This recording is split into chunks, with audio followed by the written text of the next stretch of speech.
Shri Nanda Nandan Shri Nanda Shuddha Jaya Jaya Gopagan Shri Damadi Jaya Jaya Dhenu Vatsagan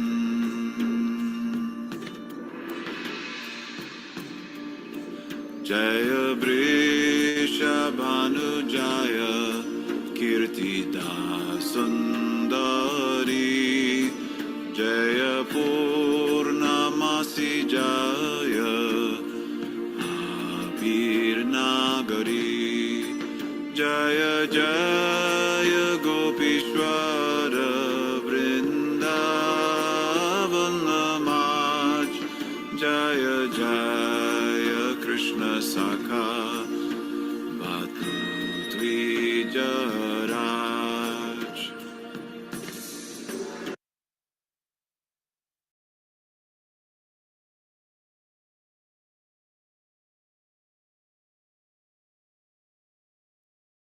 Hare Krishna Prabhuji.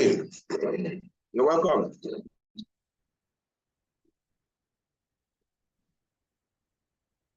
So we don't need to wait furthermore. Those who are not here can visit the recordings to see whatever we have done before they come. Because of we are in the month of Kartik, so in many places devotees are doing the Modara Saka before, in the early morning. So let's start.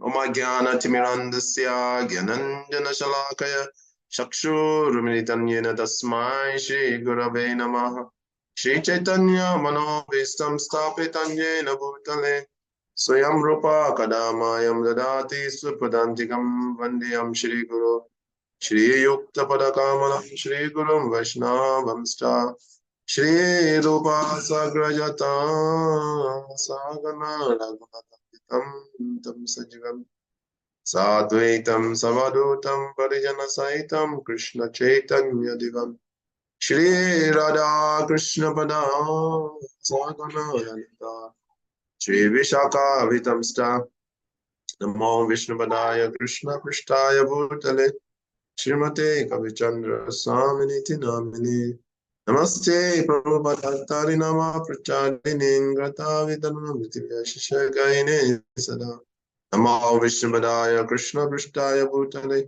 Shrimate Bhakti Vedanta Swaminiti Namini Namaste Saraswati Deve Gauravani Pracharini Nirvishesha Shunyavadi Pasatya Deshatarini Jai Shri Krishna Chaitanya Prabhu Nityananda Yadvaita Gadadara Shivasari Gaura Bhakta Vrinda Hare Krishna Krishna Krishna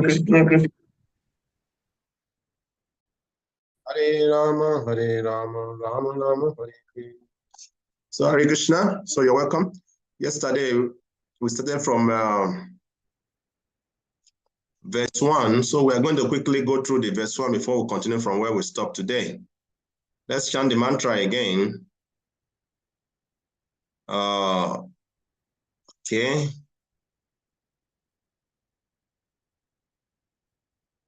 Vacho Vigam Manasakroda Vigam Jiva Vigam Udaropasta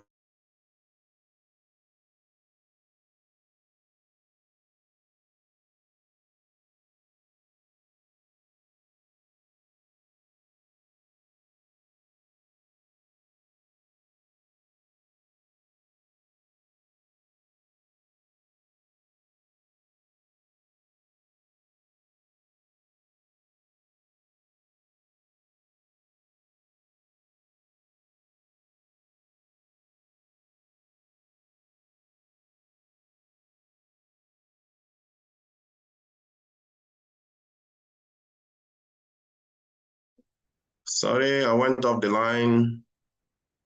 Network.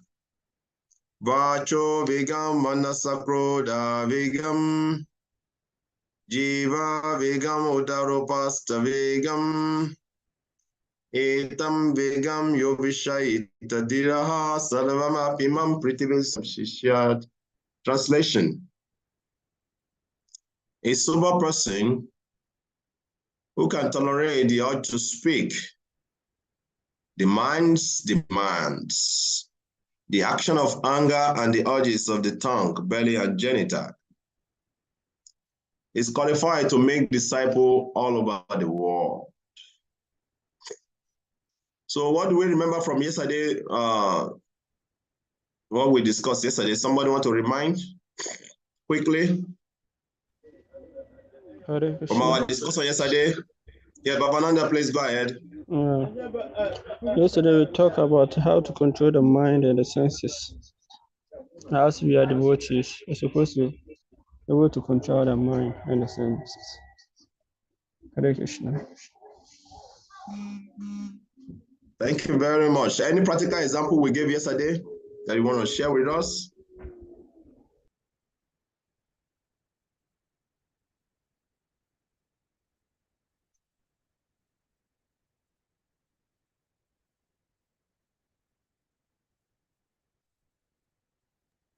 Hare Krishna.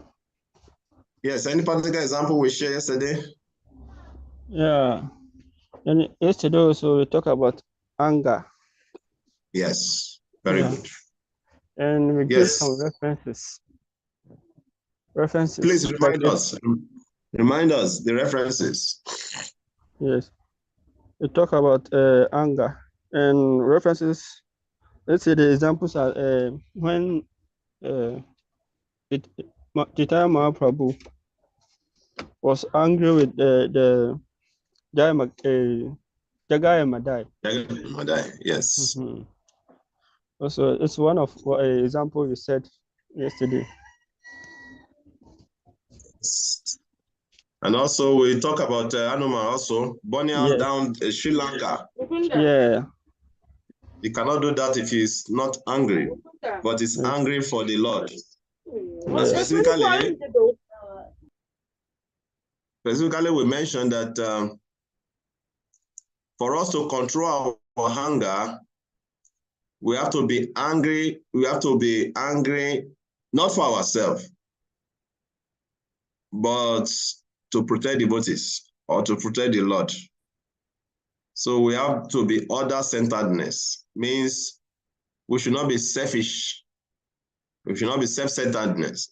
We should not be selfish, angry about ourselves. Oh, you don't know who I am? Oh, and I'm going to show you that I can beat you, that I can do this, that I can do that. So we should not be selfish. So for us to be able to control our anger, we have to be selfless. Means we should be angry, not for ourselves, but to protect the Lord or the devotees. And also I gave an example that I gave an example of a devotee, Tribumanant specifically, who was distributing books, and somebody was trying to make him to become hungry, and he was praying to the Lord to protect him. And we know what happened to that person after many years, you know. So when we don't become angry, we don't retaliate. When somebody insults us or try to inspire us to make us become hungry, then the Lord will personally protect us. It's very, very important to take note of this. So let's continue from where we stopped yesterday. We want to read for us today.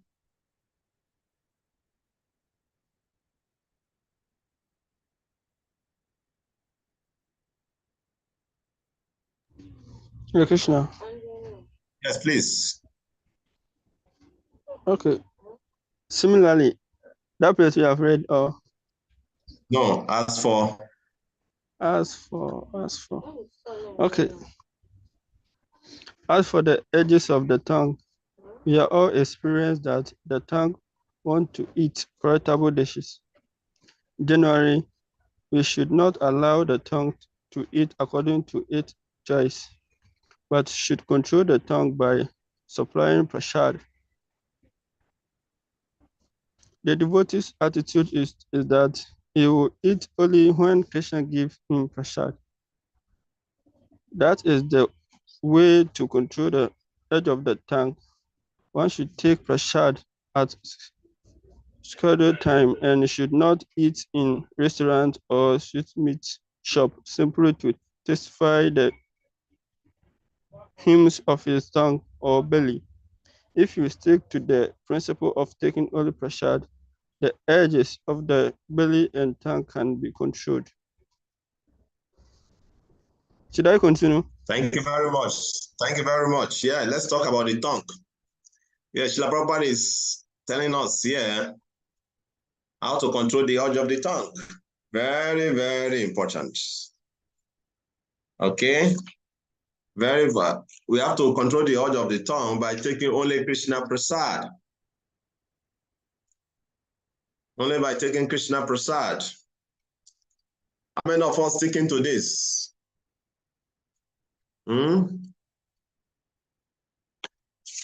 Not very easy, eh? Especially when devotees are traveling. How many of us follow this?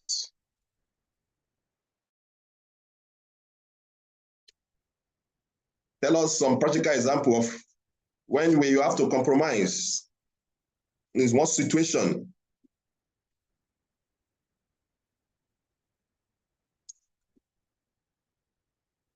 Papa said the devotee should not eat at the restaurant. Very, very important.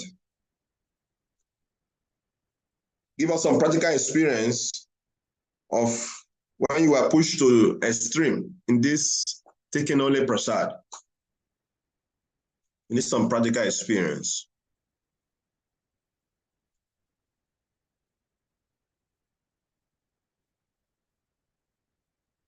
Somebody want to talk?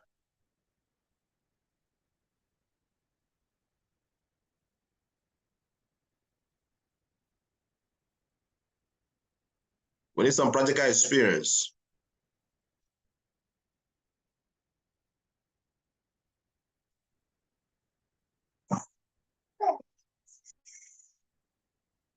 What is prasad? Somebody want to tell us what is prasadam? Prabhupada is saying that we have to control the urges of our tongue by eating only Krishna prasadam. So let us talk about prasadam. What is prasadam? Somebody want to tell us something? Well, we're gonna try. Yes, please go ahead. Hey, Jamasami, we are missing you. You are just coming. Very good. Thank you. Prasad means remnant of the Lord or mercy of the Lord. Very good. And what make food prasadam? Because the way you explain it, remnant of the Lord, mercy of the Lord. So what make a food prasadam? Food is turned to prasad when it is offered to their lordship and they accept it. Okay. Very good. Any other devotee want to contribute?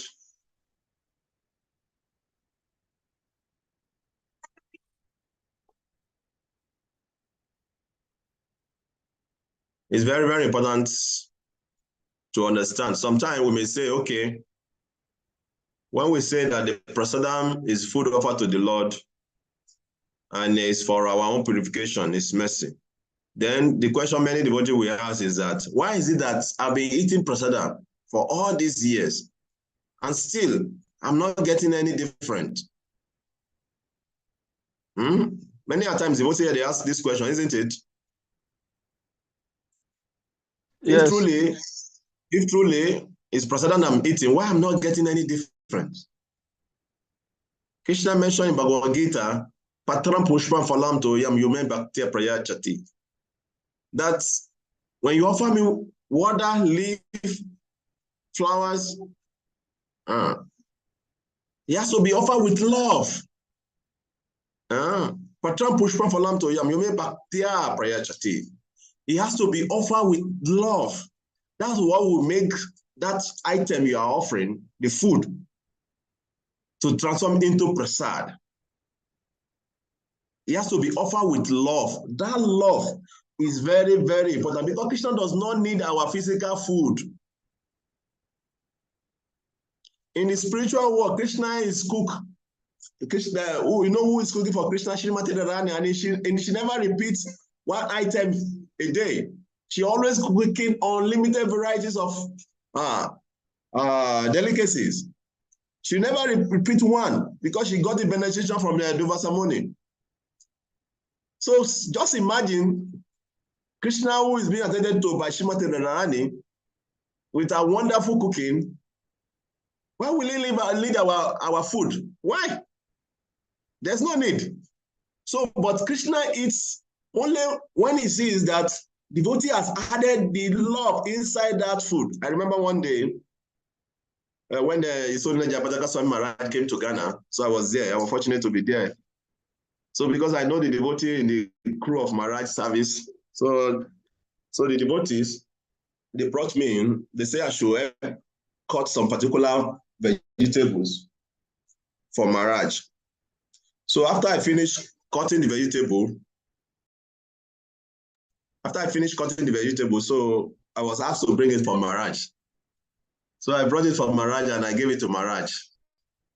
So Maharaj jokingly asked me, when they introduced that, Maharaj, this thing has been prepared by Kavikarnapura. So Maharaj jokingly asked me, how many BQ have you added inside? How many BQ have you added inside? I was, what is BQ? What is BQ? I the devotee, they were laughing. I said, what is BQ, Maharaj? I don't know what Maharaj meant by BQ. Then the devotee who were laughing, they told me, Maharaj is asking you, how many bhakti caution have you put inside? You know?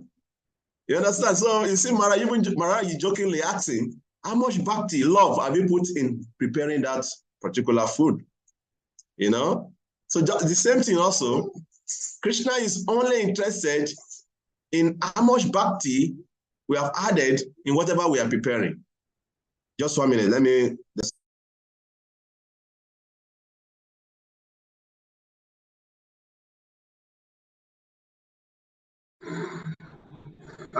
Krishna Prabhu, your mic is mute, please.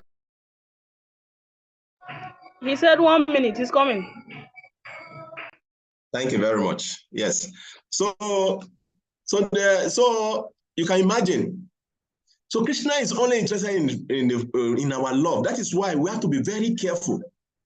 Who is in charge of our kitchen?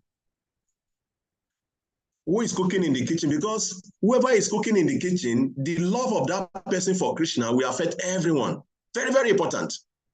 I remember one day, my Guru Maharaj, he came to Nigeria, so he was telling us how in his temple, because Guru Maharaj also is a GBC of Japan, and he was giving this particular experience how in that temple, in one of his temples in Japan, devotees were fighting. You know, so many things was going on in the temple. So when he came to that temple, so he asked, who is the person in the kitchen? And they told him. Then he personally entered the kitchen. He asked the devotee to go for some time for holiday. He personally entered the kitchen and he started cooking for the devotees. And everybody became calm. The situation started changing because now the different consciousness is permeating around the temple. So this is very, very important. Who is cooking the food? Because Krishna doesn't need our food. He needs the bhakti we are putting in the food. Very, very important. Okay? So prasada means food that is offered with love and devotion to Krishna. And we have so many examples in the scripture of there's a particular example in Chaitanya Charitamrita of a small devotee. See, today, when you go to India, very close to Jagannath-puri, there's a town called Shashi Gopal, the witness Gopal. There's another story that's related to this deity. And this deities, there's so many two stories. One, he came to witness. The other one, there's another story related to him.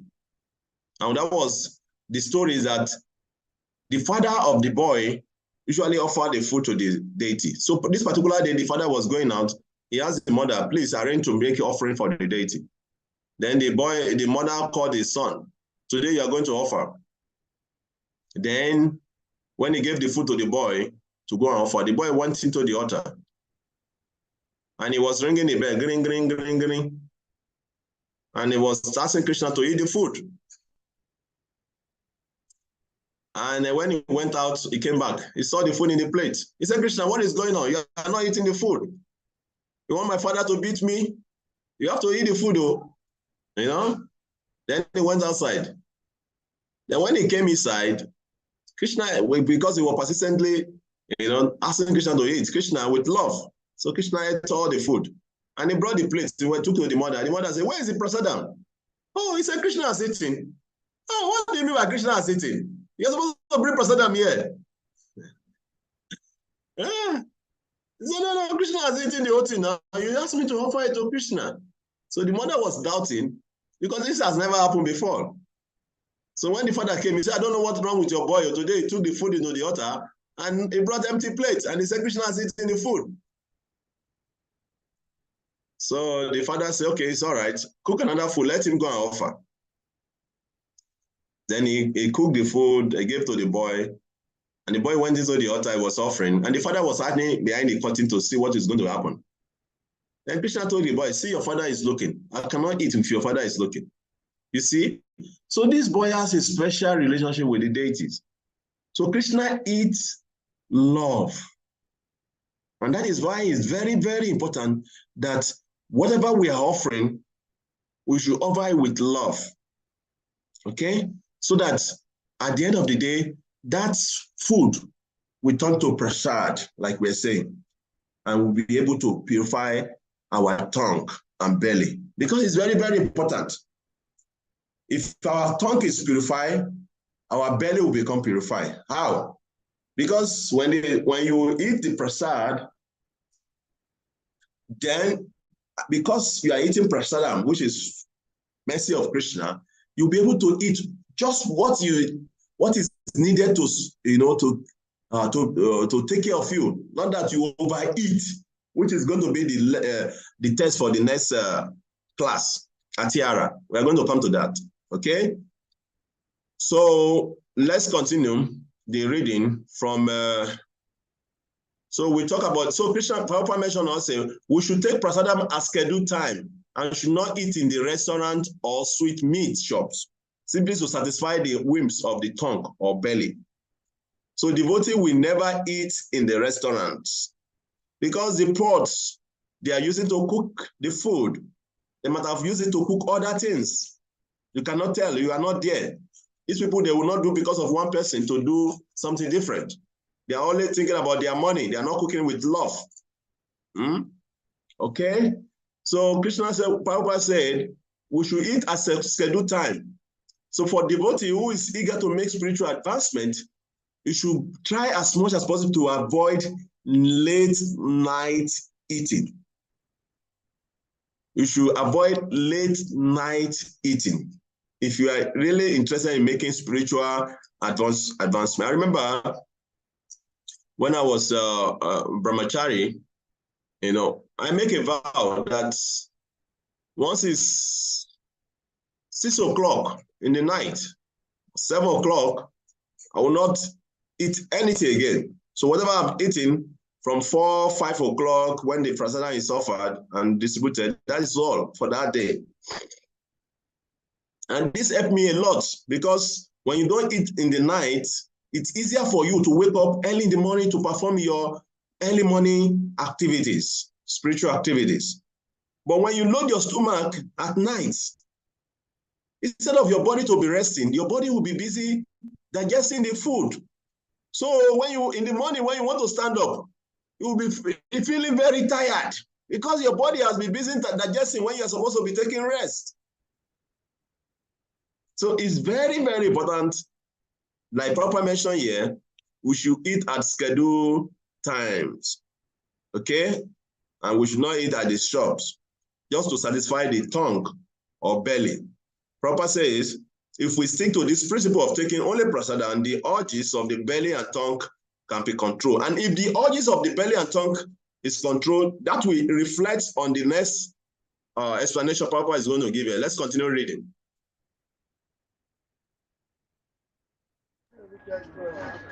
In a similar manner, the edges of the genitals, the sense impulse, can be controlled when not used unnecessarily. The genitals should be used to be So many mic baguette in your recreational. place. Somebody should go to the other room. Continue.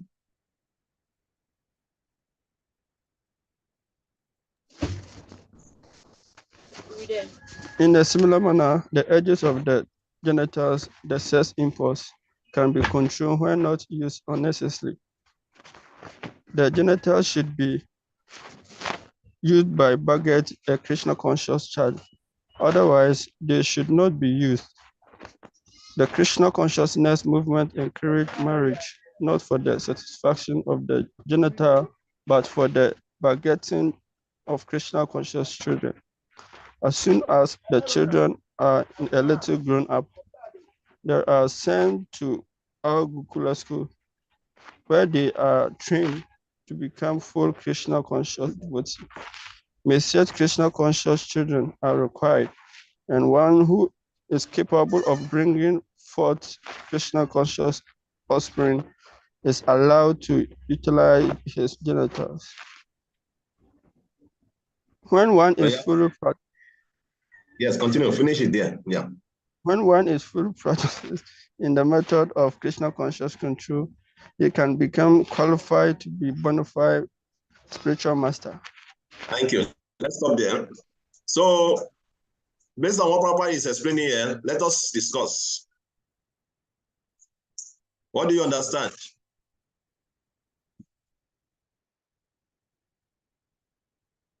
What is the understanding? Yes. There should be no illicit sex.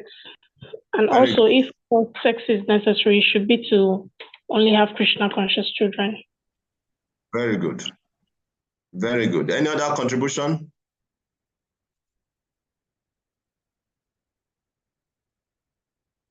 Any other contribution? Hare Krishna Prabhu. Yes. It's a bright There should be no gambling. There should be no gambling. No cheating. Yes. We are talking particularly in You hear me? yes, we are hearing you. We are talking particularly regarding to the paragraph we just read now. Were you with us? Yes, although my network is disturbing me. Sorry, It's behind the material one. So very good. So Prabhupada is telling us that, especially the young ones, it's very, very, very important to practice celibacy. Very, very important to practice celibacy. And for those who are married also, like Prabhupada is saying, to be restricted to begetting children, which is not very easy, but is possible. That depends on how much advanced you are becoming Krishna consciousness. Very, very important. So Prabhupada is giving us and he's telling us the reality. Just like, for example, like Bhaktivinoda Thakur. Bhaktivinoda Thakur had about, 12 children? And that was the number of time he met his wife throughout his life. And that is why today we still have him as one of the Acharya, great devotee great devotee in our line. Because he followed this very strictly. And there are few devotees in ISKCON also who are following this very strictly. If not, majority of devotees, very difficult to follow this particular aspect. Even sometimes people they challenge this principle. Now, how can it be for only begotten children? As a grihasta, then why should we marry? What is the meaning of what is the use of getting married? If it's only for begotten children. But the thing that is here is that what Prabhupada is saying here is for those who are serious to go back home, back to Godhead. Many of us who don't have desire to go back home, back to Godhead yet. The desire is not strong. I remember those days when the Christians, they are talking about going to heaven, going to heaven. Today now, nobody is talking about going to heaven again. Everybody is talking about prosperity here. The desire to go to heaven has died down completely. So the same thing also is happening in our movement. When Prabhupada started this movement, the desire to go back to Godhead was very strong. But now devotees are becoming relaxed. Oh, after all, I'm not dying tomorrow. Let me enjoy life small, Jari. You understand? This is the consciousness now, which is not very good. Okay? So, but what Papa is saying is for those serious devotees who are ready to go back home, back to Godhead. You have to take these principles very seriously. And for those of us who are not married, there is no need to engage in sex life. Because when you learn to control yourself, it's going to help you for your future life.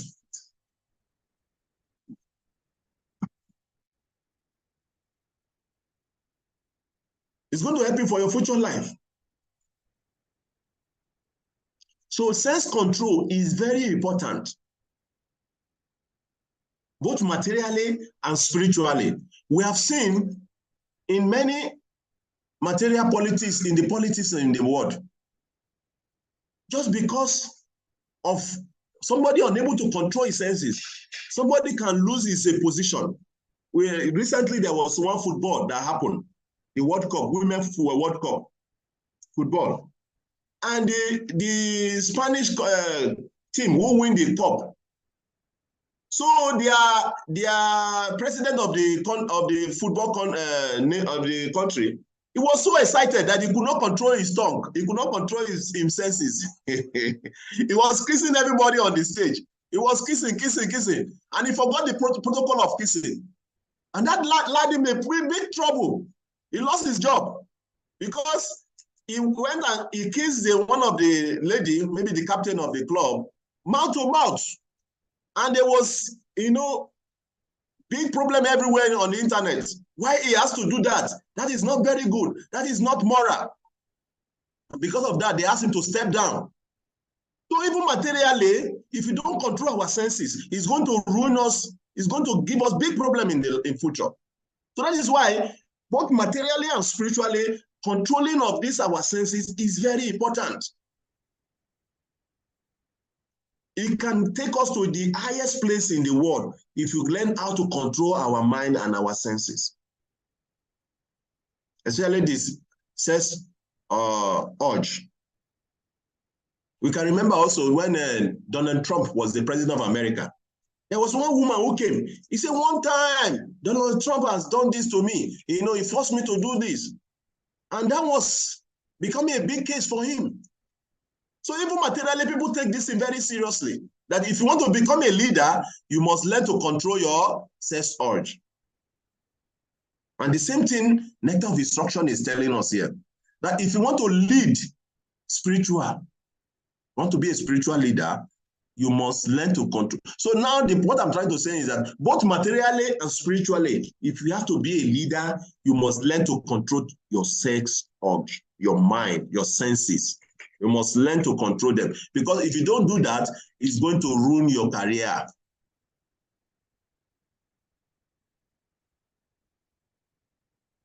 Yeah, Babananda, what do you want to say? Hare Krishna.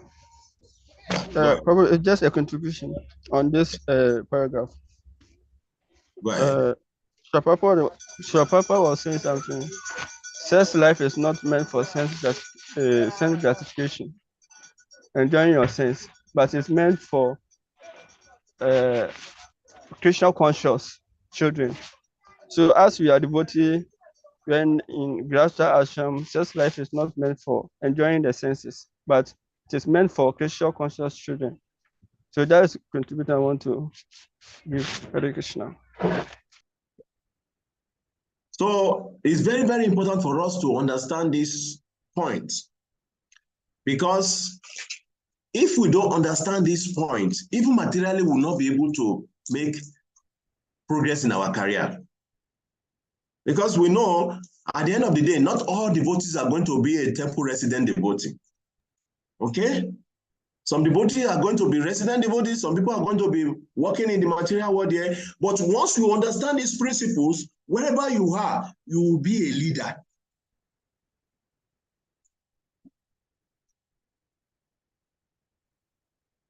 So let's continue from where we stop.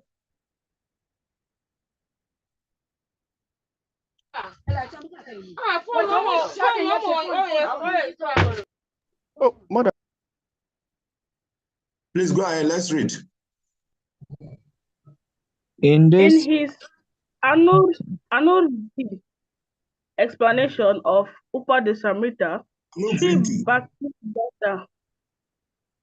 Sri Bhaktisiddhanta Saraswati Thakura writes that our material identification creates three kinds of urges: the urge to speak, the urge or demand of the mind, and the demands of the body. When the living entity falls victim to these three types of urges, his life becomes inauspicious. One who practices resisting these demands or urges is called tapasvi, or one who practices austerities. By such tapasya, one can overcome victimization by the material energy, the external potency of the Supreme Personality of Godhead. Thank you. So here, Prabhupada has concluded his own purport. No, Prabhupada now is now taking note through his spiritual master purport. That's why he quoted this Anuvriti. That is Bhaktisiddhanta Saraswati Thakur purport on Nectar of Instruction. And we are going to be talking about Bhaktivinoda Thakur purport also, which is Bhaktya Loka. So Bhaktivinoda Thakur started from the next verse. So when we start in the next verse, we start bringing the purport of Bhaktivinoda Thakur. So here, Prabhupada is explaining how Srila Bhaktisiddhanta Saraswati Thakur has summarized this first verse in his Anuvriti. Okay? That everything can be divided into three kinds of urges: the urge to speak, the urge of the mind, the demands of the mind, and the demands of the body. Okay? So the urge to speak is one. The mind is another one. And the body, when you talk about the body, then you talk about the senses. That's why everything is divided into three. When you talk about the mind, you talk about the when you talk about the body, you talk about the genital, the stomach, and then why Prabhupada has Prabhupada removed the speak. The speak has to do with intelligence. You know, our intelligence is directly connected. Our speech is directly connected to our intelligence. Then the mind, then the body. And you can see that these three things, they are the one controlling our life. They say a fool is not discovered until he opens his mind to speak. Okay? So when you talk about the ought to speak, it has to be done. We have to be is connected to our intelligence. Who we are. Immediately you speak, everybody can understand, okay, this person is very intelligent. Oh, this person, is a stupid person. Every time he opens his mouth, he just says stupid things. Immediately you open your mouth, the people will know that you're the kind of person you are. And the urge of the mind, thinking, feeling, willing, desiring. We are always pushed by this. And the demand of the body, the tongue, the genital, the stomach that we're talking about. So Srila Bhaktisiddhanta Saraswati Thakur is explaining here through Prabhupada that once a living entity falls victim to these three types of urges, his life becomes inauspicious. That you cannot control what you say, you cannot control your desire, and you cannot control the urges of your stomach, your tongue, and your genital. Your life is finished, whether materially or spiritually. Whether materially or spiritually, your life is finished. You cannot control your speech. You just when you open your mouth, you only talk. Everybody become irritated by what you are saying. Everybody doesn't want to associate with you. Or you overeat. Even when you are loading your stomach. I remember one time, I always give this example of a devotee on the Janmashtami day. He want to taste everything. He want to eat everything. He keep on eating. When this preparation pass, please give me Prabhu. When this preparation pass, please give me Prabhu. When this preparation pass, everything. He want to eat everything. He ate to the extent. He started crying when he was sitting down. He could not lie down. He could not sit down. He could not stand up. It was because you cannot control the tongue. Okay? So this is very, very important. So these three, the way Prabhupada Bhaktisiddhanta Saraswati have divided it, the urge of to speak, the demand of the mind and the urge of the body. When we don't control them, materially and spiritually, we are not going anywhere. So it's very important for devotees, you know, especially if you want to make advancement in spiritual life, this is the beginning. You should start controlling them consciously. Before you say something, think about it. What I'm saying, is it going to be someone? Krishna mentioned in Bhagavad Gita how to control our speech. We must not say something that will hurt someone. We must speak very sweetly. Okay, we must recite the scripture, the mouth, the speech. You know, you recite the scriptures. Talk about Krishna, like Papa mentioned in the purport here. In that way, we can purify our speech. Okay, and then the mind is always desiring. I want this, I want that. I want this, I want that. And one of the trick of the mind is that whatever it's desiring, it's not that thing is going to give you happiness. So there's no guaranteed.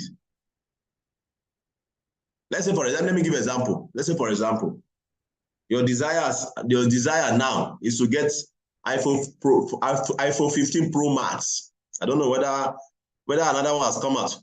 Is iPhone 16 out? I'm asking question. Is iPhone 16 is out? Hare Krishna. No, please. It's still the 15.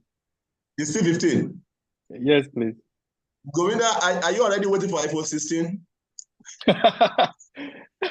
Actually, no, I'm not. I'm not enthusiastic about getting it. Very good. Right now. Yes. Yes.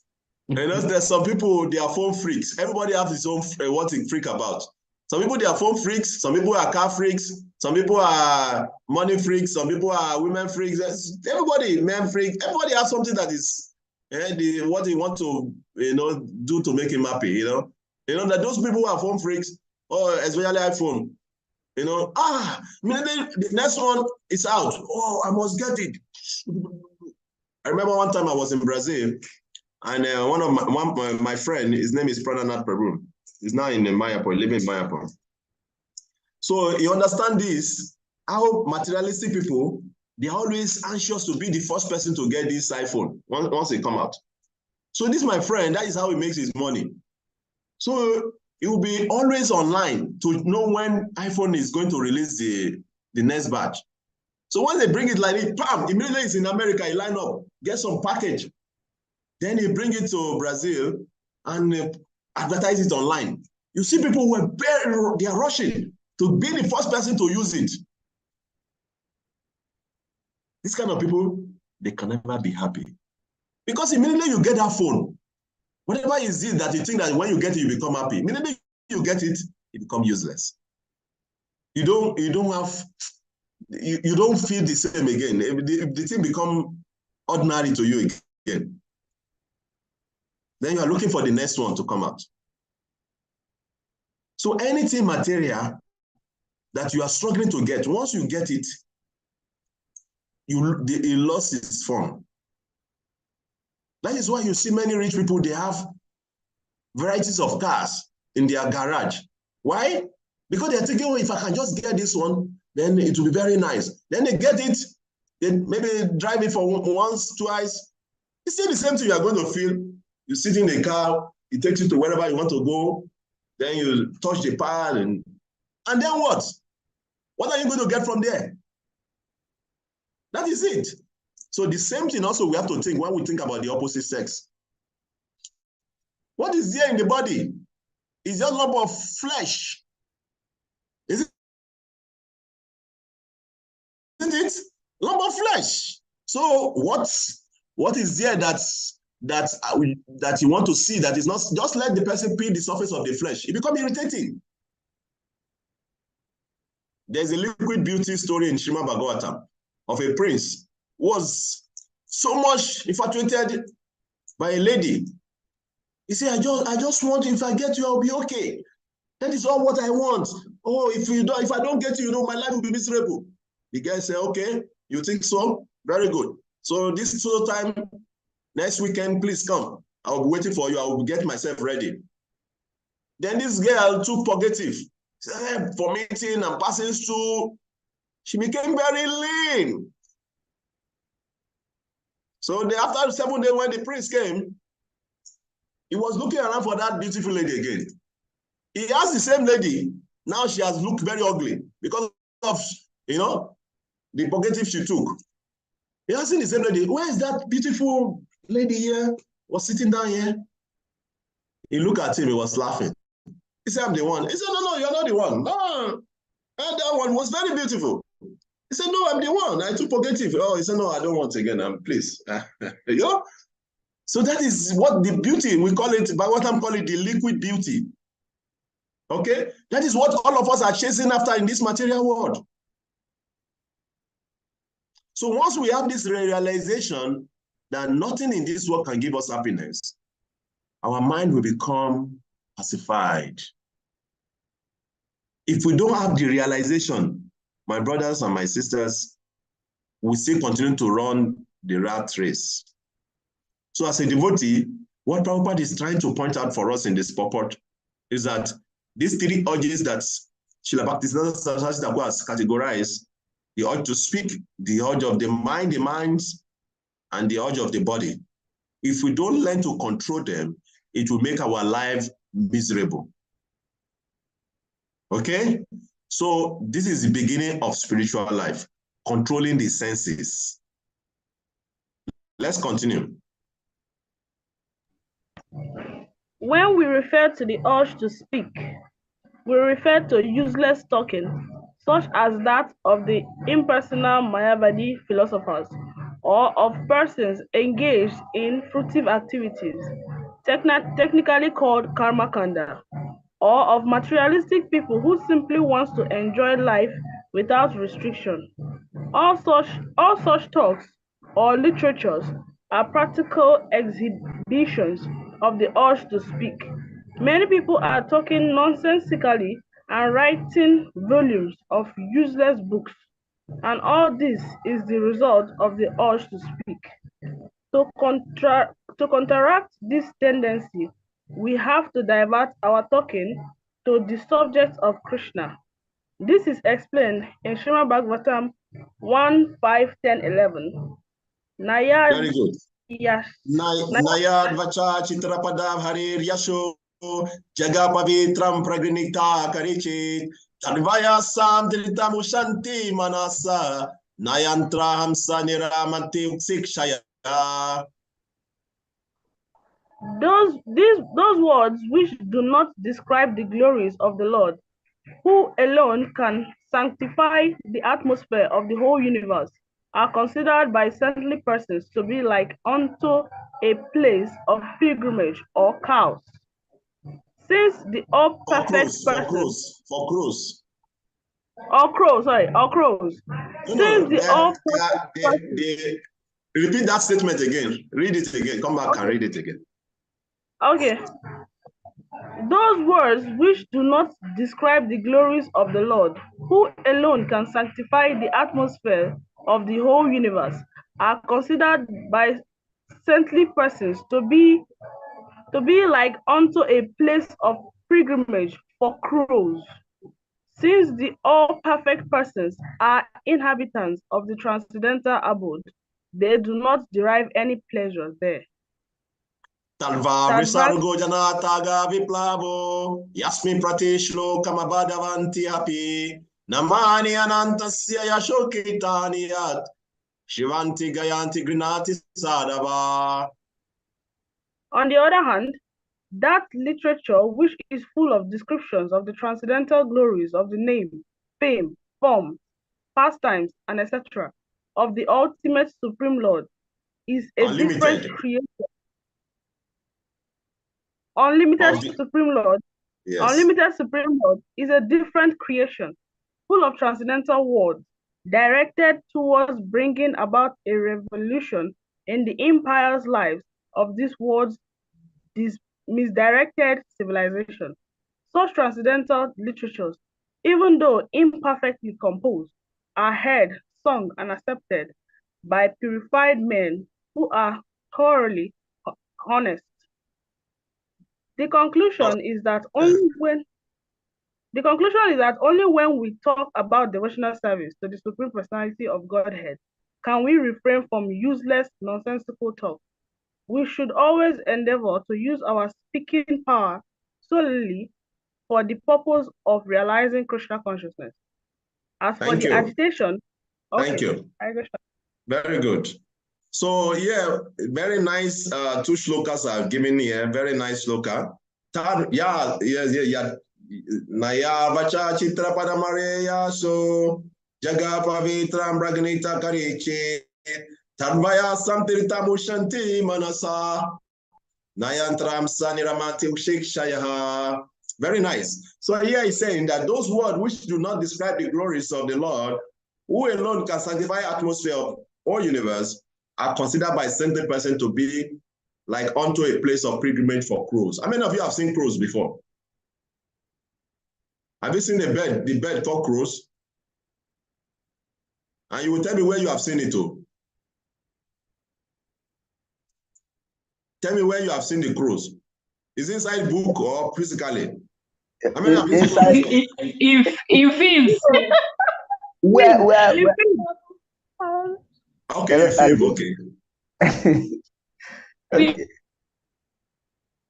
Efuna Prabhu, what do you want to say? You say what? Where Yeah, I did you want to see say where we find crows, where crows usually are seen in a very filthy environment. Where no, you have you seen one before? Have you seen one before? I was told. You were told. You were told. Yeah, you have not seen one physically before. And I believed it. No, it's all right. I understand. I'm asking for one who have physically seen crow before, face to face. Not only hearing from the scripture or hearing a devotee talking about it. How many of us have seen crow face to face before?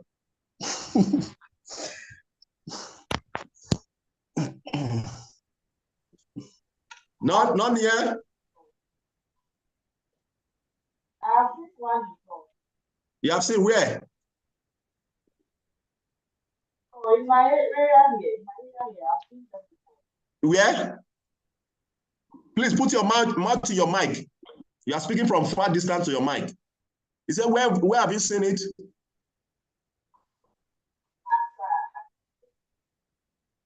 I've seen them in my area here In Ghana? Yeah,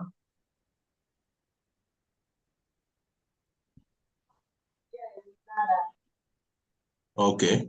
So what happened is that for some of us, crows are not very common in this part of the world. But when you go to places like India, also in Kenya, also they are very common.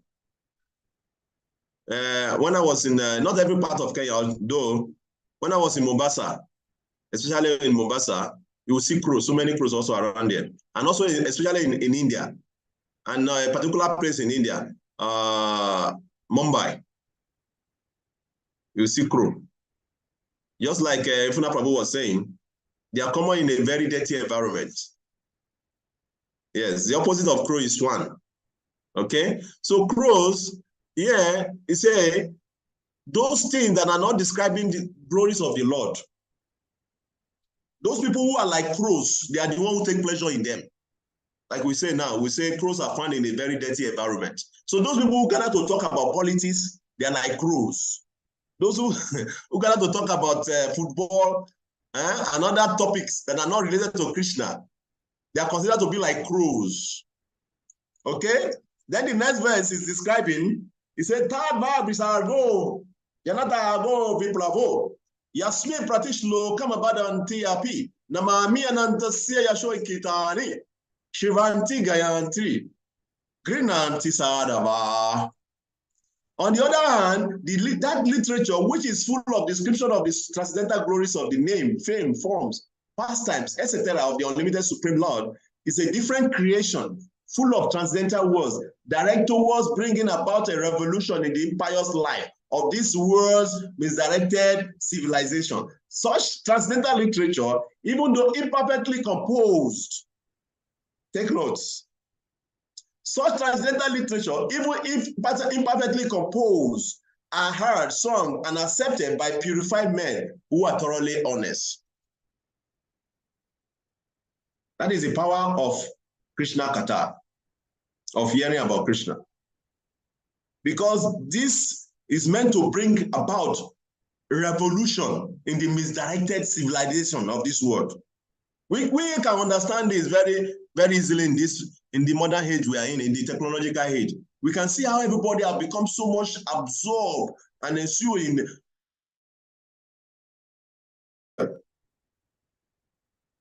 And this thing is ruining people's life in millions. You just need to go to social media nowadays. You see people who are practically trying to locate themselves because they are looking for money. Practically, they are doing so many things. So we can understand the power of what the so-called situation we find ourselves in this modern. So this our scripture is to bring revolution in this misdirected civilization. So yeah, it's Narada-Muni who is mentioned, who was talking about this in Srimad Bhagavatam. So even though if this so-called literature is imperfectly composed, for those who are pious, they still appreciate it.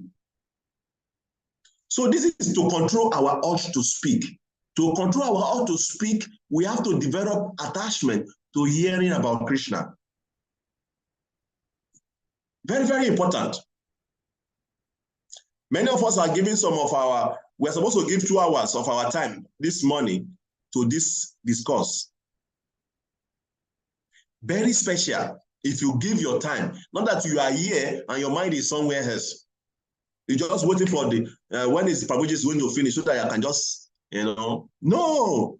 As you are here now, let your mind fully be here. As we are reading this literature, paragraph by paragraph, let your mind be one with it. Don't just be here just marking attendance. No, be one with this literature we are studying. Because this literature given by Srila Rupa Goswami is very, very special, this book. If you study this book scrutinizingly, by the time you finish this book, if you don't make advancement, means you are not sincere with yourself. If you are not making advancement in spiritual life after studying this book to the end, means that you are not sincere with yourself. Because if you are not sincere with yourself, nobody can help you. Nobody can help you.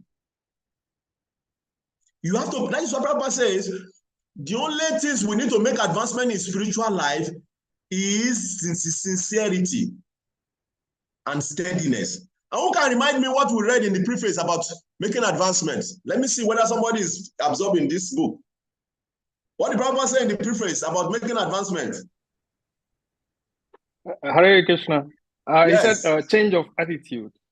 Yes, our attitude. He said advancement in Krishna's consciousness depends on the attitude of the follower. Isn't it? That's what Prabhupada said in the purport, in the preface. He said the advancement in Krishna's consciousness depends on the attitude of the practitioner. So if you are not sincere with yourself, nobody can help you. So what I'm trying to say in essence is that Srila Bhakti Swami Maharaj said, this book, this Nectar of Instruction we are studying, should be our dictionary guide in spiritual life. We should put it inside our pocket. We should go through it practically every day. Because this book is going to take us from the beginning of a neophyte state to the highest stage of devotional service. What is the beginning of a neophyte consciousness? To control your senses. That's what we are studying now. How to control our urge to speak, our mind, desire, our genital, our body, the stomach. This is what we are hearing now. And Prabhupada is putting so much emphasis on how we can practically understand this in the purport. So if we study very scrutinizingly and we are sincere to practice, we will surely make tangible progress on the path of bhakti. Very, very important. So let's quickly go through the remaining purport, because we are going to finish this test one today. Okay? Let's see what Prabhupada is saying in the next one. Okay? Let's continue. As for the agitations of the flickering mind, they are divided into two divisions. The first is called aviroda priti, or unrestricted attachment, and the other is called viroda yukta kroda, anger arising from frustration. Well, let us stop there. Let us see. So let us analyze these 2 points Prabhupada mentioned now. He said, as for the agitation of the flickering mind, they are divided into 2 divisions. We should take note of all these things. It's very, very important. It's good for our preaching when we are preaching. So Prabhupada is saying here, for the flickering mind, this is divided into what? 2. One is what? Aviroda priti, unrestricted attachment. Okay? Aviroda priti, or unrestricted attachment. So what Prabhupada is saying here is that, what are those things that we are attached to? Even while we are in the path of bhakti. Because those things, they are going to tie us down, we will not move. Okay? Like Prabhupada gave a very nice story of people who are going for marriage ceremony. So they were supposed to take a boat to the ceremony. And at night, all of them, they joined the boat. And they were paddling the boat all night. Paddling the boat all night. Only for them to find themselves in the same place in the morning. They were not moving. They now realized, the boatman realized, oh, I've not removed the anchor. The anchor is still hooked. So they could not move.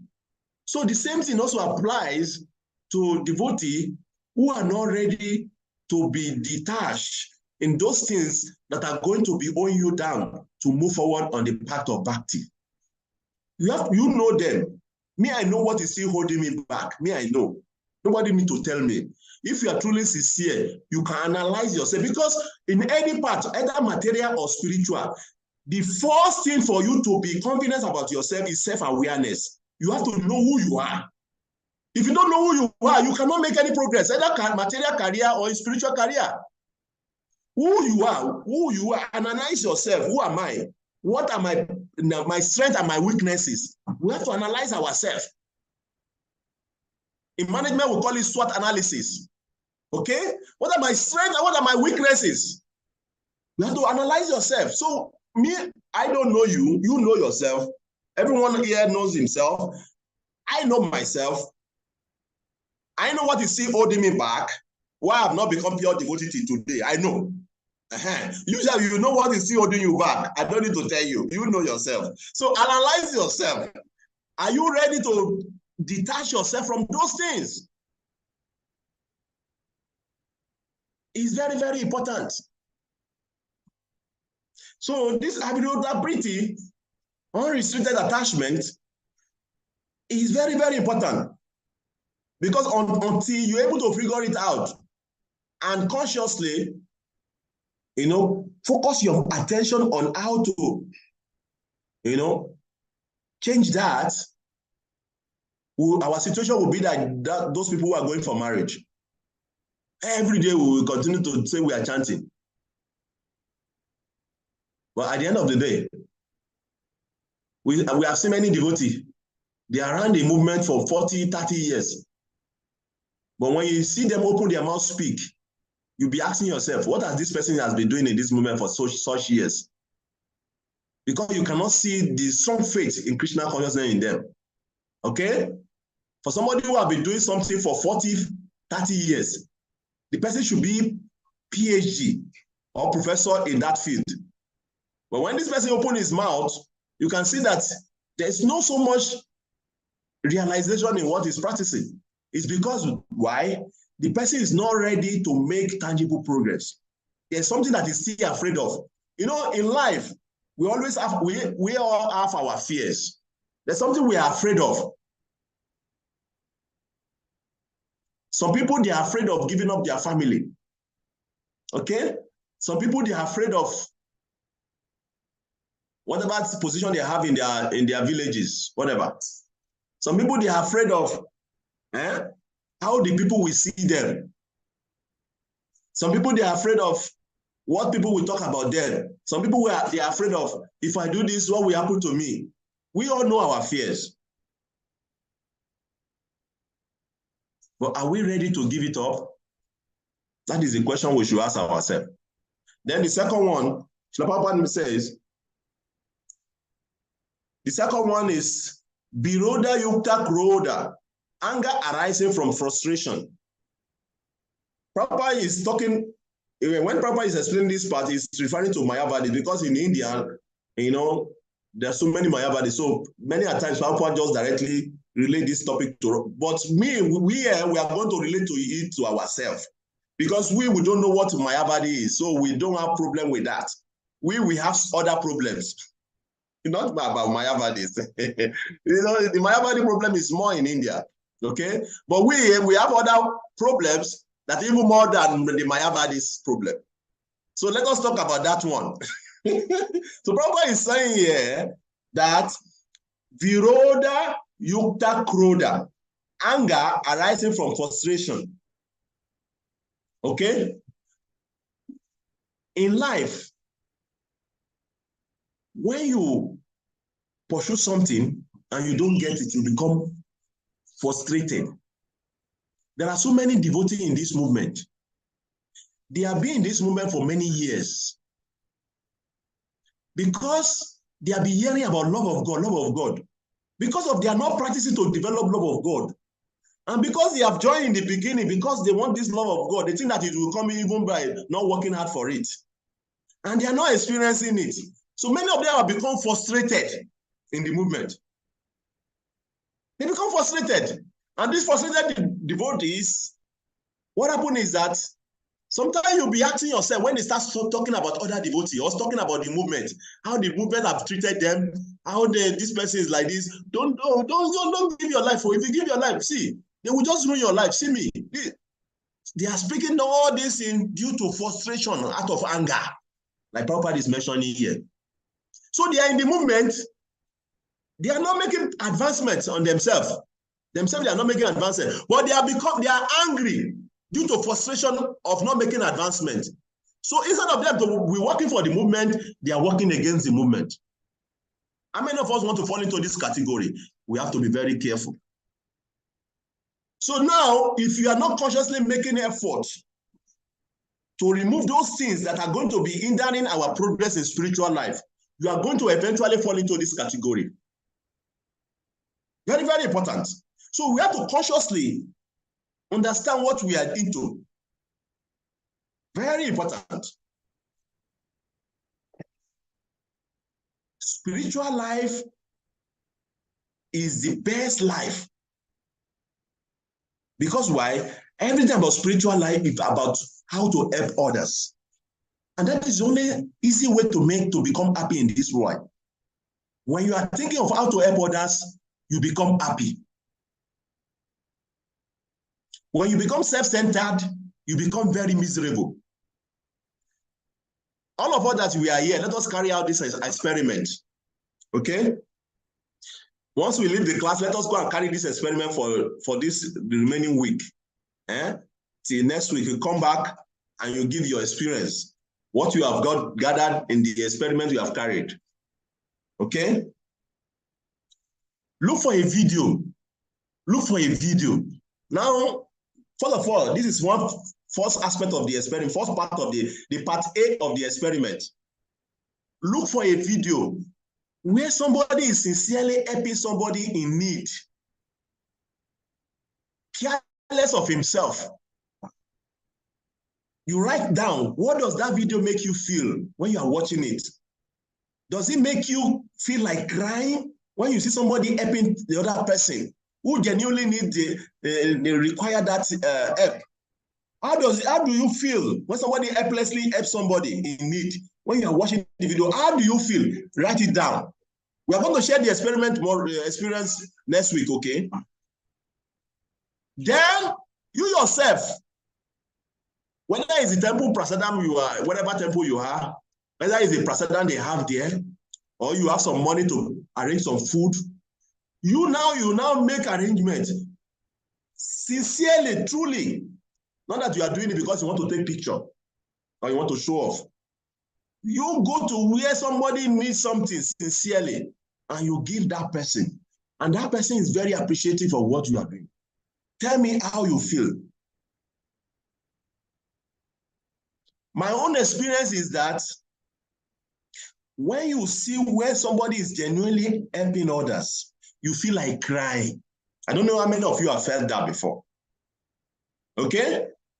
And when you yourself sincerely give help to someone who needs the help, you feel your heart become very soft. You feel happy that you have done something to the universe. So what I'm trying to say here is that we become happy when we sincerely try to help others. And that is what spirituality is all about.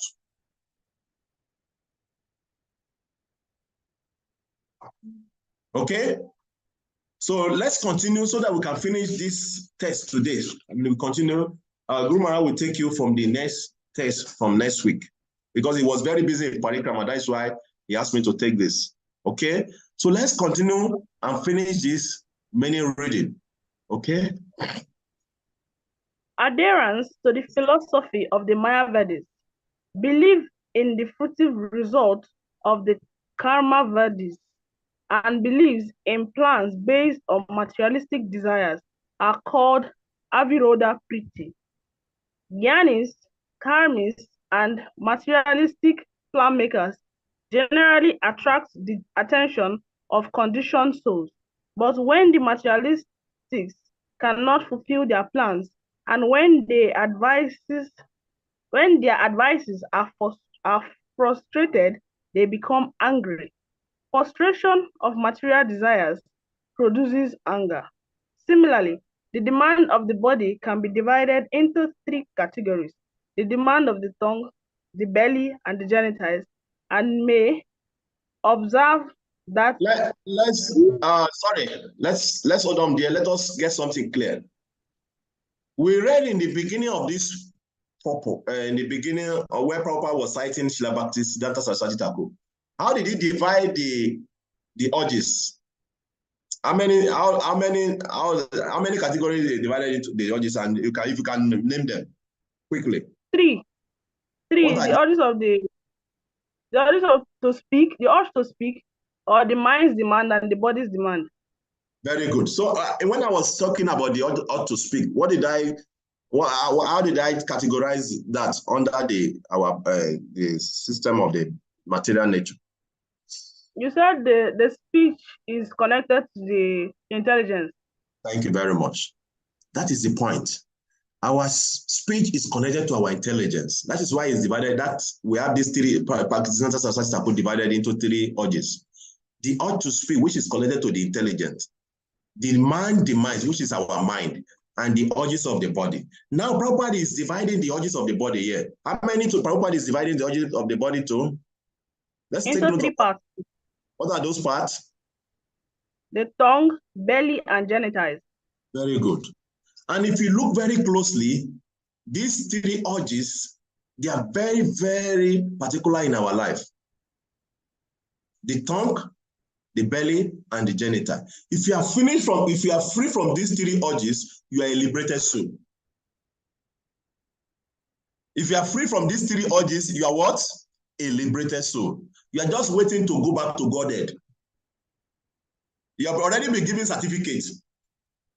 If you are not controlled by your tongue, you are not controlled by your belly, you are not controlled by your genital, you are a pure soul, just waiting to go back to Godhead.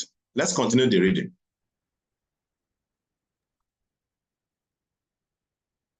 One may observe that these three senses are physically situated in a straight line. Very important. They are physically yes. situated in what? In a straight line. Yes. As far as the body is concerned, and that the bodily demands begin with the tongue.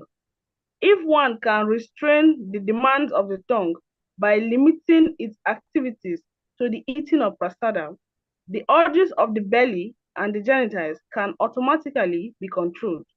In this connection, let us digest that. Let us assimilate that. Prabhupada is saying what? What is Papa saying here? That the three urges are on a straight line, and if the first one starts from the tongue, and if you can control the first one, automatically the remaining two is going to be controlled. Very simple. So it means what Papa is saying here is that our major problem is in the tongue. In the name of prasada, we eat. Then instead of us to be practicing the spiritual life, we are pursuing the opposite sex. Many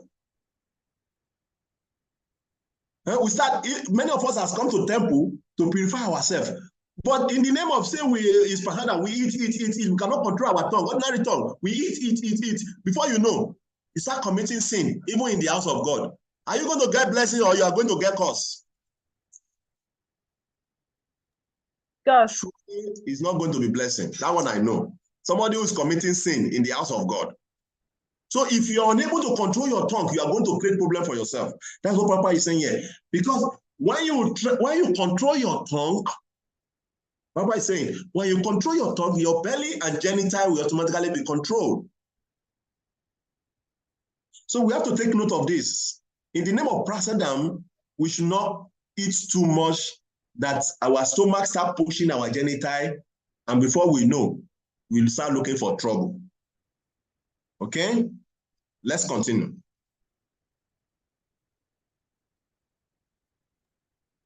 Okay, in this connection, Srila Bhaktivinoda Thakur says, Sarira Avidyajal, Judindriyatayekal, Jive Fele Visaya Sagore, Taramade Jivati, Lobomoye Sudamati, Takejna Katina Samsare, Krishna Bada Doyamoy, Koribare Jivajai, Swaprasadana Nadilobai, Tiana Mitakao, Radha Krishna Gunagao, Primidako Chintayanitai. Oh Lord, this material body is a lump of ignorance, and the senses are a network of paths leading to death. Somehow or other, we have fallen into the ocean of material sense enjoyment, and of all the senses, the tongue is the most voracious and uncontrollable. It is very difficult to conquer the tongue in this world, but you, dear Krishna, are very kind to us. You have sent this nice prasada to help us conquer the tongue. Therefore, let us take this prasada to our full satisfaction and glorify your Lordship, Sri Sri Radha and Krishna, in the love call for the help of Lord Chaitanya and Prabhu Nityananda. There are six kinds of rasas, tastes, and if one is agitated by any of them, they become controlled by the urge of the tongue. Some persons are attracted to the eating of meat, fish, crabs, egg, and other things produced by the semina of blood and eaten in the form of dead bodies. Others are attracted by eating vegetables, creepers, spinach, or milk products, but all for the satisfaction of the tongue's demands.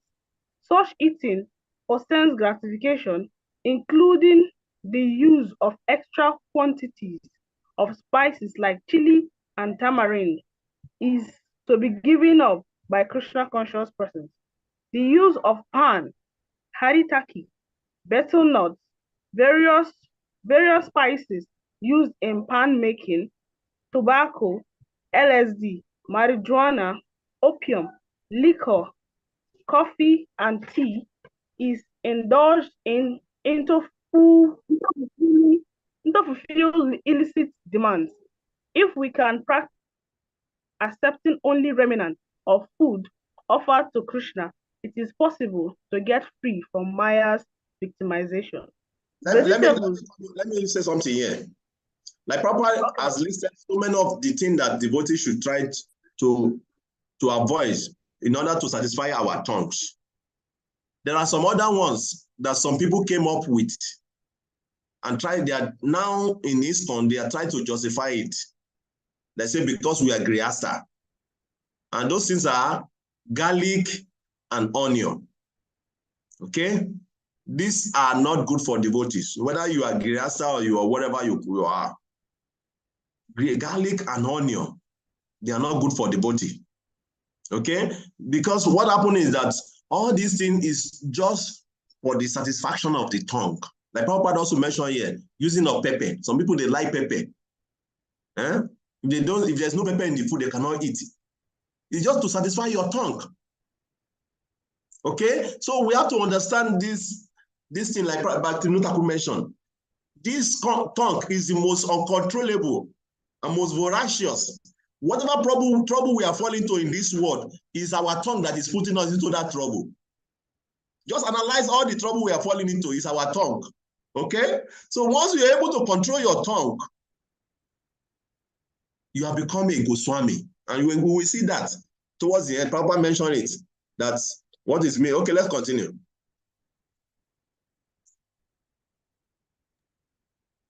Vegetables, grains, fruits, milk products, and water are proper food to offer to the Lord. As Lord Krishna himself prescribes, however, if one accepts prasada only because of its palatable taste and thus eats too much, he also falls prey to trying to satisfy the demands of the tongue. Hearing now? Hearing, yeah. He said when we take too much prasada, we are doing what? We're also trying to satisfy the urge of the tongue. Yes. So we should take prasadam, but we should take prasadam moderately. Because when you take prasadam even too much, it means that you are trying to satisfy the urge of the tongue. And whatever follow after that, you are going to carry the consequences. Okay? So continue. Okay. Sri Chaitanya Mahaprabhu taught us to avoid very palatable dishes, even while eating prasada. If we offer palatable dishes to the deity with the intention of eating such nice food, we are involved in trying to satisfy the demand of the tongue. Many of us, we are falling into this. We go and cook pizza for Krishna because we want to enjoy, we want to gratify our tongue. We go and cook pizza for Krishna. This is what he's saying here. You make some nice special arrangements. I want to eat prasada. You go and find, you are still falling under the prey of the trying to satisfy the tongue. Okay, continue. If we accept the invitation of a rich man with the idea of this one is very important for us. For some of us who like to go to India house because we can eat nice prasadam. This is very important. Some people, they only like to go to, when they say India program, it's not because they are going to hear Maharaj to speak India. All their mind is the nice prasadam they are going to get there. They are falling under the tongue, under the urge to satisfy the tongue also. Very good. We are also trying to satisfy the demand of the tongue. In Chaitanya Charanamrita, Antya Lila 6227, it is stated, Jivara lalaste ye hei iti ute daya, sisnodara parayana Krishna nahi paya. That person who runs here and there speaking to gratify his palate and who is always attached to the desires of his stomach and genitals are unable to attain Krishna. Very important. So when we are still attached to the desire of our stomach and genital, we will not get Krishna. Okay? As stated before, the tongue, belly, and genitals are all situated in a straight line, and they fall in the same category. Lord Chaitanya has said, Bala na kaibe ara bala na palibe. Do not dress luxuriously and do not eat delicious foodstuffs. Chaitanya Charanamrita Antya-lila 6236. 6236. Those who suffer from diseases of the stomach must be unable to control the urge of the belly. At least, according to this analysis, when we desire to eat more than necessary, we automatically create many inconveniences in life. However, if we observe fasting days like Ekadashi and Janmashtami, we can restrain the demands of the belly. As far as the urges of the genitals are concerned, they are too proper and improper, or legal and illicit illicit sex. When a man is properly mature, he can marry according to the rules and regulations of the Shastras and use his genitals for begetting nice children. That is legal and religious. Otherwise, he may adopt many artificial means to satisfy the demands of the genitals, and he may not use any restraint. When one indulges in illicit sex life as defined by the Shastras, either by thinking, planning, talking about, or actually having sexual intercourse, or by satisfying the genitals by artificial means, it is caught, he is caught in the clutches of Maya. These instructions apply not only to householders, but also to tyagis, yagis, or those who are in the renounced order of life. In his book, Prema Vivarta, chapter 7, Sri Jagadananda Pandita says, Vairagi Gramya kata na suni be kane gramya vartana kai be ya be mini be ane swapane oina kare boy sri sabashana griye sri shadiya boy osiya chavana yadi shahapana ya rakite gurange rasane tutahari dasira katatake ye namane pala nakai vihara bala batna paribe Ridayeti Radha Krishna Sarvada Sevive. My dear brother, you are in the renounced order of life and should not listen to talk about ordinary worldly things, nor should you talk about worldly things, whether you meet with others, when you meet with others, but do not think of women, even in dreams. And you have accepted the renounced order of life with a vow that forbids you to associate with women. If you wish to associate with Shantaya Mahaprabhu, you must always remember the incident of Chota Haridasa and how he was rejected by the Lord. Do not eat luxurious dishes or dress in fine garments, but always remain humble and serve their Lordship, Sri Sri Radha Krishna, in your heart of hearts. The conclusion of that one is that one who can control these 6 items, speech, mind, anger, tongue, belly, and genitals, is to be called a Swami or Goswami. Swami means master, and Goswami means master of the go or senses. When one accepts the renounced order of life, he automatically assumes the title of Swami. This does not mean that he is the master of his family, community, or society. He must be master of his senses. Unless one is master of his senses, he should not be called Goswami, but Godasa, servant of the senses, following in the footsteps of the 6 Goswamis of Vrindavan. All Swamis and Goswamis should fully engage in the transcendental loving service of the Lord. As opposed to this, the Godasas engaged in the service of the senses or in the service of the material world. They have no other engagement. Prahlad Maharaj has further described the Godasas as Adanta Go, which refers to one whose senses are not controlled. An Adanta Go cannot become a servant of Krishna.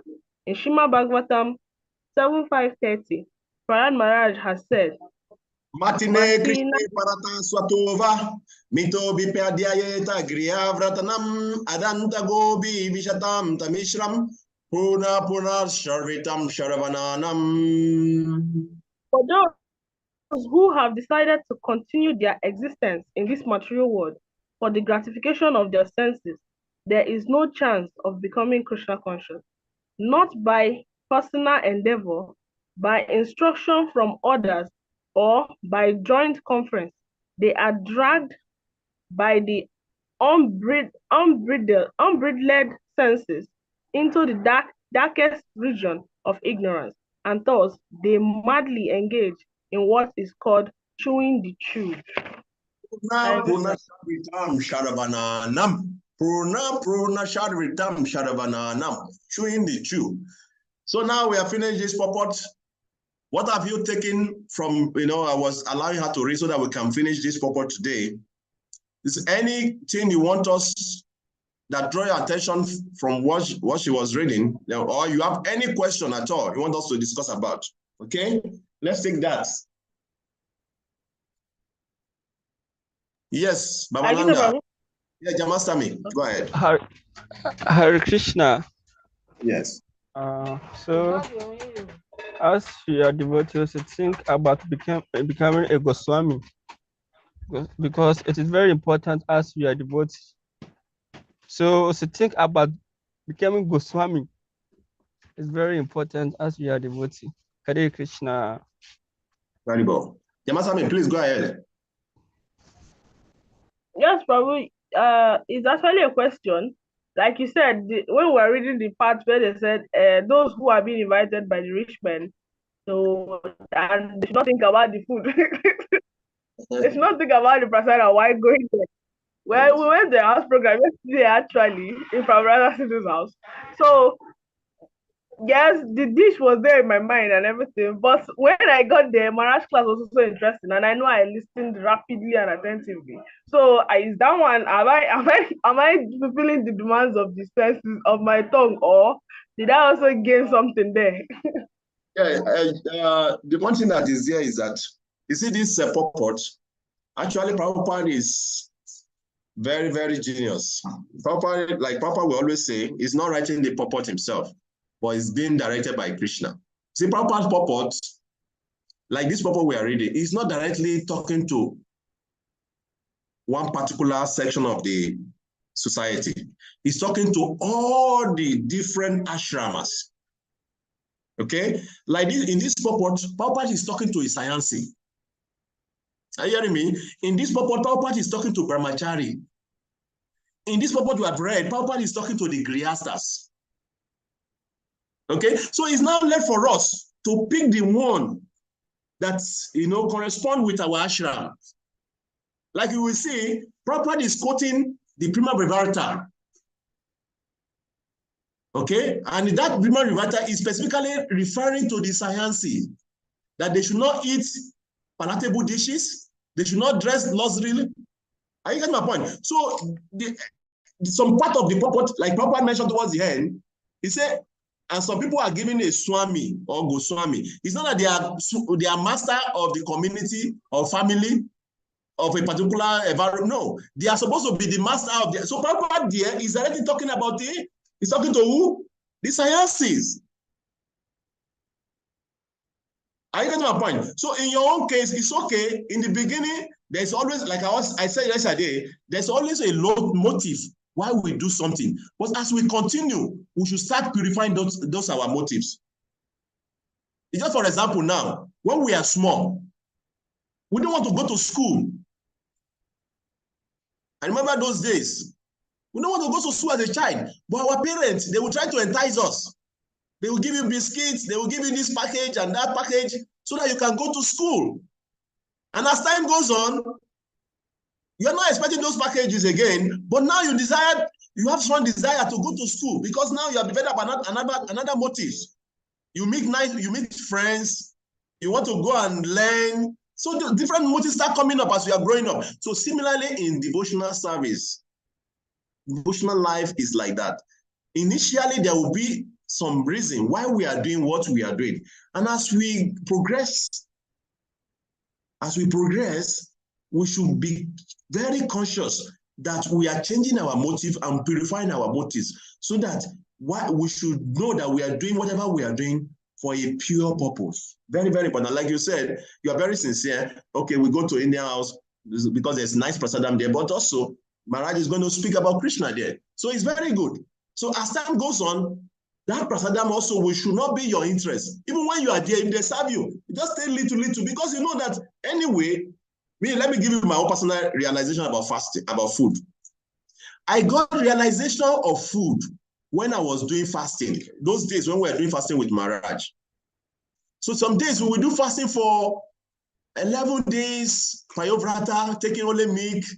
Sometimes during Prishma Pachaka, we will take only fruit or milk.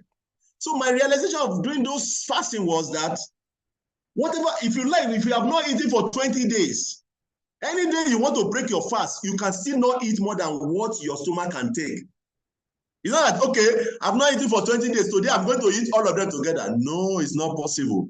So knowing this, you should not overeat when you are eating. You should know that there's always a time for you to eat in the future because the body will demand it. So you should eat what only your stomach can take now, little to quench your hunger. Food actually is meant to quench the hunger, to nourish the body. Okay? Because most people, they eat and they start developing diseases from the eating because of overeating. And Papa mentioned in one of his purpose, he said 99.9% of diseases in this world comes from overeating. You will see some people, they will eat. They will go and vomit, they will still start eating. They cannot control their tongue. So it's very, very important that, like what we are saying, the question is it's okay. Okay, Prasadam is here, Maharaj, okay, I'm enjoying Maharaj lecture. It's very nice. That's how it should be in the beginning. But as time goes on, even when you go to such program, you should eat little. Not that, oh, now I get opportunity to carry Prasadam, go out. He said, hey, please, give me plate. Hey, this one for tomorrow. This one, it means that you already fall under praying or not to the urge of the tongue. Give me plate. You pack this one. This one we eat it tomorrow morning. Bring me plate. You pack this one. I will eat it in the afternoon. You start making arrangement for even the days that have not come. Then you are fall prey to the urge to not to control your tongue. So, but if you just take little that you can take at that time, then you have learned to control your tongue. Okay? So we should be consciously doing these things. It's very, very important. Yes. Rivati, please unmute yourself. Krishna, it's Bhavananda. My phone is off. Okay, Bhavananda, go. Prabhu, it's a question. You said? It's a question. Please go ahead and answer your question. In which situation anger should be expressed, and in which situation anger should not be expressed? That's my question. In what situation? Well, I didn't get what. Yeah, in which situation anger should be expressed, and in which situation anger should not be expressed? Okay, what situation anger should not be expressed? Okay, that is a question. Very interesting question. So now you have to use your discretion and your intelligence. That's why Krishna has given us intelligence. Okay? In what situation I should express my anger, in what situation I not express my anger. Okay? Like I was saying, I've explained it very extensively yesterday. I will not talk so much about that, so that will not take the time for today's topic. Most important thing about anger is that you should not be angry for selfish motive. Finish. Don't be angry for, if you don't get anything about anger, whatever I've been explaining about anger, if you don't get it, just get this one key point and put inside your pocket and don't forget it. You should not be angry for your service purpose. Somebody insult you, somebody do this, personal interest, don't be angry. You should only be angry for selfless purpose, either for Krishna, for devotees, for whatever. It should be selfless. That is the only point you have reason to express your hunger. Okay, if you don't get anything, get this point and that is it. Okay, Jamasami, please go ahead. Okay, Prabhu. Actually, this one is actually what I realized after reading this place, and also I feel like sharing it. Well, please go ahead. After reading everything, I can see that here, Prabhupada was also saying that there are 3 types of satisfying the urge of the tongue, and you can fall into it. Yes. So carefully looking at it, we might actually be in the temple feeling like we are doing things in the right process, but there's a very small line that we will not know when we pass it and we enter into committing an offense, actually, or satisfying the urges of the tongue. Even both for the tongue, both for the genitals, both for the senses and everything, it is stated here that if we are not careful, we might think we're actually doing the right thing, but we're actually not doing it at all. So we should just be careful that and always be properly guided.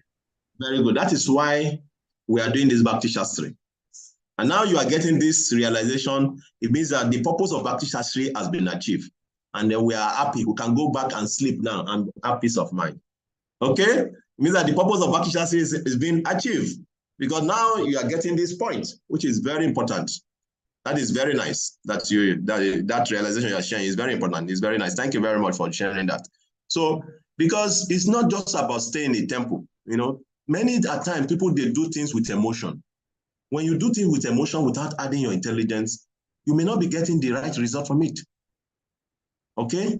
So even when we are doing the right thing, our intelligence should be applied. And that is why we are saying, yes, eating prasadam is very good. But at what point that eating prasadam become satisfied, it become material also, like trying to satisfy the urge of the tongue. Prabhupada mentioned very clearly here, when we try to eat luxuriously or we cook something because we want to eat it and we say we want to offer it to Krishna, or we eat and overeat because we cannot control our tongue. So we have to be, very, very, very attentive to all these things, okay? Which is very, very important. So quickly we will go through. Papa makes a very nice point here, which I want us to go through again.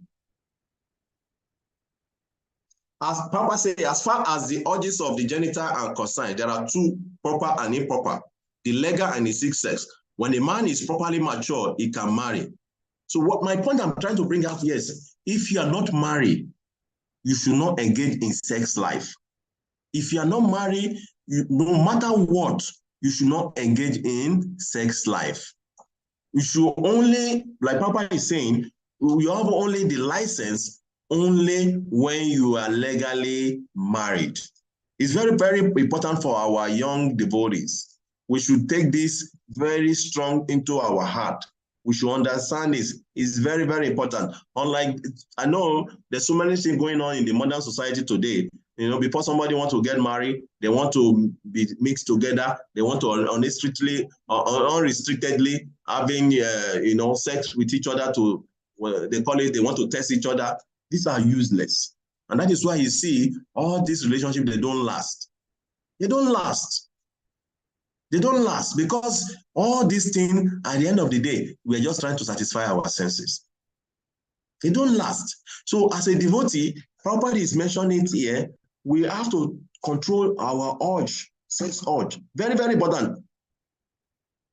I know some devotees, they will wear saffron and they will still be talking with women here and there, unrestrictedly. If you are wearing that color saffron, you have to go and read Brahmachari book and know what it means to be a Brahmachari. You should not look at woman lustfully. You should not even in your mind think about woman. And Prabhupada mentioned, and in the purport there also, Prabhupada says, I will quickly go through, let me see that.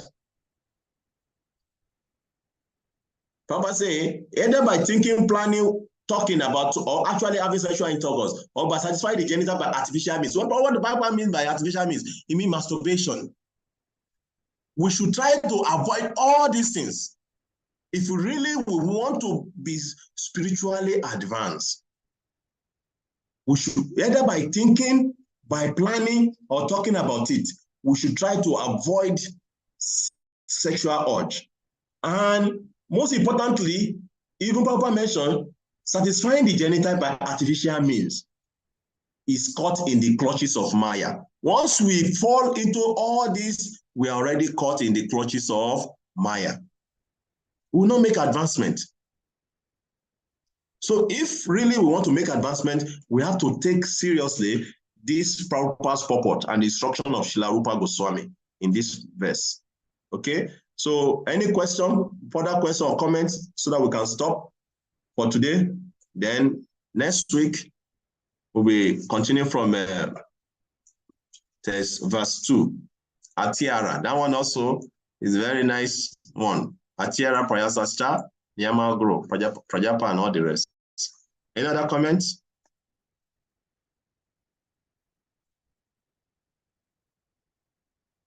Or any realization you want to share? Or practical application? Or now you are going to apply this, what we have studied today in your life? You want to tell us?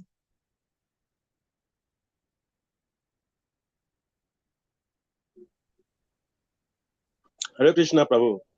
Yes. Please, I want you to explain Mr. how Bright. did the bed screws look like? The crows. Yes. Why do you want to know about crows? I may see it as you were asking who among us has seen it before, but I didn't know the name of the bed. I didn't know if it is what I know.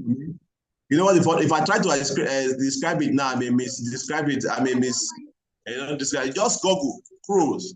Just Google. Okay. On your phone, just Google crows, and you click on image. Click on image, so you will see all the different pictures of crows. Okay. Okay. Thank you. You will get more picture in that way. Okay. Any other comments, contribution?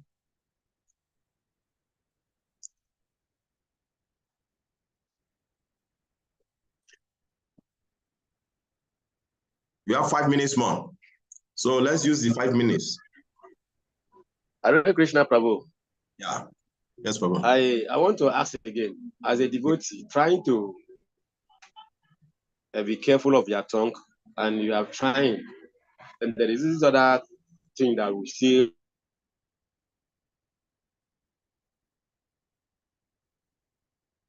To come out from that situation. In that case, how do you do? I didn't get some of your question because network went off. I said the Osh. We were talking about the Osh here.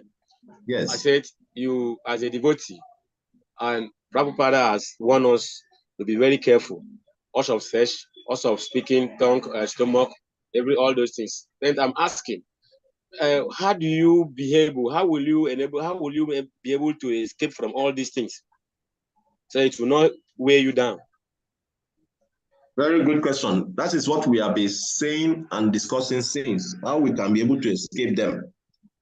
Like I gave many practical experience and as also give practical explanation on how we can do that. Number one, we should cook our food and offer it to Krishna, okay? And even when we are eating prasada, we should not overeat. When we overeat, you are trying to satisfy the urge of your stomach.